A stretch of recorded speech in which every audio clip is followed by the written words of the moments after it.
Movie শুরুতেই আমরা দেখতে পাই একটা রাজ্যের রাজকুমারীকে, যার নাম ছিল লেডি মেরিয়ন। আর তখনই দেখা যায় রাজকুমারীর কোমরে অদ্ভুত একটা লোহার তালা দেওয়া আছে। এই রাজ্যের রাজা মানে রাজকুমারীর বাবা তার মেয়ের দেহকে খারাপ লোকদের থেকে সুরক্ষিত রাখার জন্য তার কোমরে এমন অদ্ভুত সিকিউরিটি সিস্টেম লাগিয়ে দিয়েছে। আর দুর্ভাগ্যবশত এই তালার চাবিও অনেক বছর আগে হারিয়ে গিয়েছে এবং মেরিয়ন অনেক বছর ধরে এমন কাউকে খুঁজছে যে এই তালা ভেঙে তাকে এই বন্দি দশা থেকে মুক্তি দেবে। এদিকে মেরিয়নের বাবা কয়েকদিনের জন্য শহরের বাইরে গিয়েছে, তাই সে তার ছোট ভাই জনকে এই শহরে দেখাশোনা করার দায়িত্ব দিয়ে গিয়েছে। কিন্তু রাজা চলে যাওয়ার পর বর্তমান রাজা জন আর তার সেনাপতি মিলে এই শহরের লোকদের উপর অনেক জুলুম করছে।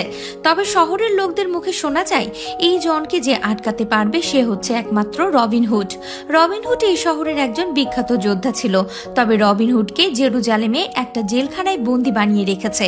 রবিনহুডকে তারা তার শহরের রাজার সম্পর্কে জিজ্ঞাসা করে, কিন্তু রবিনহুড এ ব্যাপারে কিছুই বলে না। এরপর ক্লান্ত হয়ে গার্ডরা তাকে একটা প্রিজনারের সাথে বন্দি করে রাখে, আর ওই প্রিজনারের নাম ছিল আসমিস। এরপর আসমিস রবিনহুডকে বলে, তুমি কি এখান থেকে পালাতে চাও? তখন রবিনহুড বলে, হ্যাঁ আমি এখান থেকে পালাতে চাই।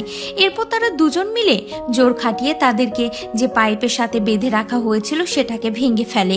তারা নিজেদেরকে সেখান থেকে ছড়িয়ে নিয়ে অন্য বন্দীদেরকেও সেখান থেকে ছেড়ে দেয় এবং তারা সবাই সেখান থেকে পালিয়ে বের হয়ে আসে। বাইরে এসে রবিনহুড আসমিসকে বলে, তুমি আমাকে যেভাবে সাহায্য করেছো আমি এবার তোমার জন্য যে কোনো কাজ করে দেব। এটা শুনে আসমিস রবিনহুডকে একটা ছবি দিয়ে বলে, ইংল্যান্ডে আমার আজো নামের একটা ছেলে থাকে, কিন্তু সে একটু বোকা স্বভাবের, তাই আমি চাই শহরে ফিরে গিয়ে তুমি ওর খেয়াল রাখবে। রবিনহুড বলে ঠিক আছে। এটা বলে সে ওইখান থেকে সাঁতার কাটতে কাটতে ইংল্যান্ডে চলে আসে। আর শহরে ফেরার সঙ্গে সঙ্গে রবিনহুড দেখে কিছু গার্ড মিলে একটা ছেলেকে মারধর করছে এবং তখনই রবিনহুড সেই ছবিটার সঙ্গে মিলিয়ে বুঝতে পারে যে ওটাই আসমিসের ছেলে আজো। এই কারণে সে ওই গার্ডগুলোকে মেরে ভাগিয়ে দিয়ে আজোর প্রাণ বাঁচায়। এরপরে রবিনহুড আজোকে নিয়ে তার বাড়িতে আসে, কিন্তু সেখানে এসে দেখে তার বাড়িটা তুলে নিয়ে যাওয়া হচ্ছে, আর এটা মূলত ওই প্রিন্স জনের আদেশে করা হচ্ছে। এরপর ওই গার্ডরা রবিনহুডকে জানায় যে তোমার বাড়িটি নিয়ে যাওয়া হচ্ছে কারণ তুমি এই বাড়িটির কোনো ট্যাক্স দাওনি, এবং সেখান থেকে ওই বাড়িটা তারা নিয়ে চলে যায়। এরপর রবিনহুড সেখানে ব্লিঙ্কিং নামের একটা পুরনো চাকরকে দেখতে পায়, আর সে ছিল অন্ধ। এতদিন পর পরিচিত কাউকে দেখে রবিনহুড আনন্দিত হয়, কিন্তু তখনই ব্লিঙ্কিং তাকে অনেক বড় একটা দুঃসংবাদ দেয়। সে বলে রবিনহুডের বাবা মা সহ পরিবারের সবাই মারা গিয়েছে। এটা বলে রবিনহুডের হাতে একটা লকেট দেয় আর বলে, এটা তোমার বাবা তোমার জন্য রেখে গিয়েছে, আর এই লকেটের মধ্যে নাকি একটা ছোট চাবি আছে, যে চাবিটার সাহায্যে রবিনহুড সব রকমের দামি তালা খুলতে পারবে। অন্যদিকে সেনাপতি জনকে বলে রবিনহুড এই শহরে আবারও ফিরে এসেছে। এটা শুনে জন অনেক চিন্তিত হয়ে পড়ে আর একটা ডাইনি বুড়ির কাছে চলে যায়। সেখানে গিয়ে সে ডাইনিকে জিজ্ঞাসা করে, আমি রবিনহুডকে কিভাবে হারাবো? ওই ডাইনি তখন রাজাকে বলে, আমি তোমাকে সাহায্য করব, কিন্তু তার বদলে তোমার সেনাপতির সঙ্গে আমাকে বিয়ে দিতে হবে। তো এতে রাজার ইচ্ছা না থাকা সত্ত্বেও তাকে রাজি হতে হয়। এদিকে রবিন তখন রাজপ্রাসাদের দিকে যেতে থাকে, কিন্তু মাঝপথে একটা বিশাল আকৃতির জাইন্ট তাদের পথ আটকায় এবং সে বলে, তোমরা যদি এখান থেকে যেতে চাও তাহলে আমাকে টাকা দিতে হবে। কিন্তু এতে রবিনহুড রাজি হয় না, তাই তাদের দুজনের মধ্যে মারামারি শুরু হয়ে যায়। লড়তে লড়তে রবিন ওই জাইন্টটাকে সুযোগ বুঝে সেখান থেকে পানিতে ফেলে দেয়। ওই জাইন্টটা পানিতে খুব ভয় পেত। এটা দেখে রবিন তাকে পানি থেকে বের করে আনে, আর এই কারণেই তাদের দুজনের মধ্যে খুব ভালো একটা বন্ধুত্ব হয়ে যায়। এরপর সেখানে উইল নামের আরো একটি ছেলের সাথে রবিনের পরিচয় হয় এবং সে খুব দ্রুত গতিতে ছুরি চালাতে পারত। এরপর তারা সবাই মিলে রাজপ্রাসাদের দিকেও যেতে থাকে। এদিকে প্রিন্স জন আর সেনাপতি তখন একটা পার্টিতে মগ্ন ছিল। কিছুক্ষণ বাদেই সেখানে লেডি মেরিয়ন চলে আসে, আর ঠিক তখনই রবিন তার কাঁধে একটা বড় মৃত শুয়োর নিয়ে সেখানে হাজির হয়, আর রাজার টেবিলের সামনে সে তাকে রেখে দেয়। আর তার এমন ডিয়ারিং কাজ দেখে প্রিন্সেস মেরিয়ন তার উপরে ইমপ্রেস হয়ে যায়। এরপর রবিন প্রিন্সেসের সাথে পরিচিত হয়ে তার হাতে একটা কিস করে। এটা দেখে তো সেনাপতি অনেক রেগে যায়। এরপরে রবিন রাজাকে বলে, তুমি তোমার ভাইয়ের অবর্তমানে রাজ্যটাকে হাতিয়ে নিয়েছো, তাই তুমি ভালোই বলে ট্যাক্স কমিয়ে দাও, নয়তো আমি প্রজাদেরকে তোমার বিরুদ্ধে লেলিয়ে দেব। তখন সেনাপতি এসে রবিনের গালে একটা থাপ্পড় মারে আর বলে তোকে আগে আমার সঙ্গে লড়াই করতে হবে, এবং তখন সেখানেই তাদের মধ্যে মারামারি শুরু হয়ে যায়। তবে সেনাপতির আর্মিদের সাথে রবিন পেরে উঠছিল না, আর তখনই সে জায়েন্ট এবং তার দল সেখানে চলে আসে আর রবিনকে সাহায্য করে। এতে রবিন সেনাপতিকে হারিয়ে দেয়। এটা দেখে প্রিন্সেস মেরিয়ন তো আনন্দে হাততালি বাজাতে থাকে, এবং যাওয়ার আগে রবিন মেরিয়নকে একটা চুমু দিয়ে সেখান থেকে বেরিয়ে যায়। পরের দিন রবিন গ্রামের সবাইকে খুব ভালোভাবে যুদ্ধের জন্য ট্রেনিং দিতে থাকে।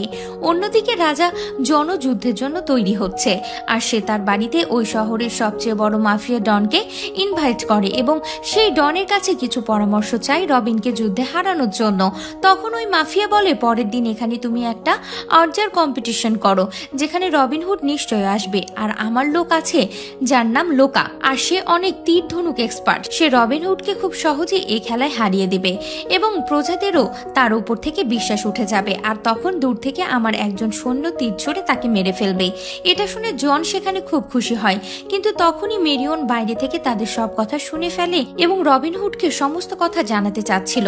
এর কারণে সে ব্রুমহেলদাকে নিয়ে সেখান থেকে বেরিয়ে পড়ে। এরপর মেরিয়ন রবিনের সাথে দেখা করে এবং তাকে সবকিছু খুলে বলে এবং বলে পরের দিন আর্চার কম্পিটিশনে তুমি অংশগ্রহণ করবে না। এটা শুনে রবিন তাকে বলে ঠিক আছে। এরপর রবিন আর মেরিয়ন দুজনে মিলে আলাদা একটা জায়গায় গিয়ে কিছুক্ষণ রোমান্স করে, কিন্তু তখনই হঠাৎ মেরিয়নের মনে পড়ে তার কোমরে একটা লোহার তালা রয়েছে। তাই সে রবিনকে আটকায় আর বলে আমার বাবা আমাকে সুরক্ষিত করে দিয়েছে, তাই বিয়ের আগে আমি কিছুই করতে পারবো না। এ কথা শোনার পরে রবিন বলে ঠিক আছে, আমি শুধু কিস করব। কিন্তু তখনই সেখানে ব্রুমহেলদা চলে আসে, আর এরপরই তারা দুজনেই সেখান থেকে চলে যায়। পরের দিন সে আর্চার কম্পিটিশন শুরু হয়ে যায়। রবিন নিজের বেশভূষা বদলে একটা বয়স্ক মানুষের রূপ নিয়ে সেখানে কম্পিটিশনে যায়। ওই কম্পিটিশনে তখন সবাই এলিমেন্ট হয়ে যাচ্ছিল এবং ফাইনাল রাউন্ডে রবিন আর লোকা এসে পৌঁছায়। রবিনের ছোড়ার প্রতিটা তীর একেবারে লক্ষ্যে গিয়ে লাগছিল, আর এটা দেখে জন বুঝে যায় এটা আসলে রবিন ছাড়া আর কেউ হতে পারে না। এবং তখনই রবিনহুড তার সমস্ত ড্রেস খুলে ফেলে নিজের আসল রূপে ফিরে আসে।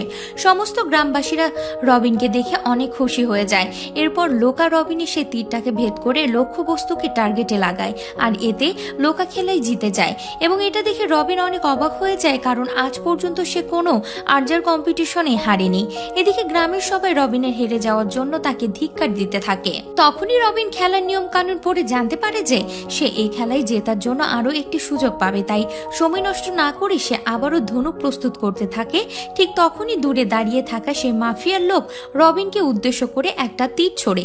তবে উইল নামের ওই ছেলেটি যে অনেক দ্রুত ছুরি চালাতে পারত, সে ওই তীরটা ধরে ফেলে। তবে যাই হোক, রবিন ফাইনাল তীরটা ছোড়ার আগ মুহূর্তে পাশে থাকা লোকা তার পায়ে একটা গুতা দেয়। এতে রবিনের তীরটা আকাশের দিকে উঠে যায়, কিন্তু তবুও রবিনের তীরটা এই পাশ ওই পাশ থেকে ঘুরে লোকার সে তীরটাকে চিরে লক্ষ্য বস্তুতে আঘাত করে, আর রবিন জিতে যায়। এটা দেখে রেগে গিয়ে সেনাপতি তার সৈন্যদের আদেশ দেয় রবিনকে ধরে ফাঁসিতে ঝুলিয়ে মেরে ফেলতে। তখন মেরিয়ন সেনাপতিকে বলে তুমি রবিনের প্রাণ ভিক্ষা দাও, বিনিময়ে আমি তোমাকে বিয়ে করতে রাজি আছি। তাই সে এই প্রস্তাবে রাজি হয়ে যায়, আর এরপরে তারা দুজনে বিয়ে করতে এগিয়ে আসে, কিন্তু রবিনকে এখনো ওই ফাঁসির দড়িতে ঝুলিয়ে রাখা হয়। এরপর যখন মেরিয়ন বিয়ের জন্য কবুল বলতে যাবে, ঠিক তখনই আজও রবিনের ফাঁসির দড়িটাকে তীর মেরে ছিঁড়ে দেয়।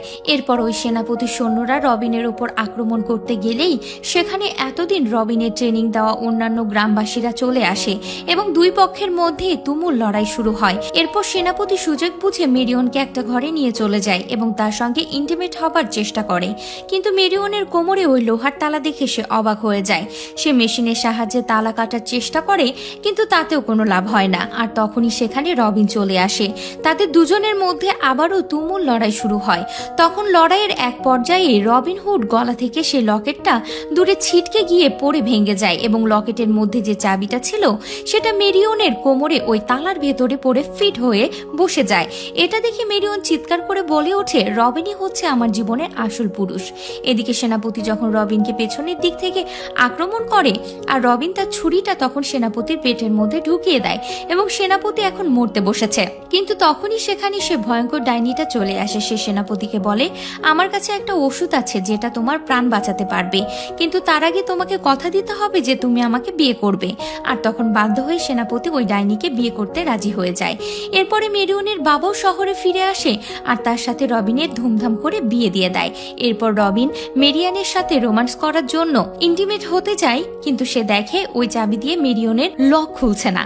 তাই রবিন শহরের একজন অভিজ্ঞ তালা মেকানিককে সে লক খোলার জন্য নিয়ে আসে। আর এর সাথে সাথে আমাদের আজকের গল্পটা এখানেই শেষ হয়ে যায়।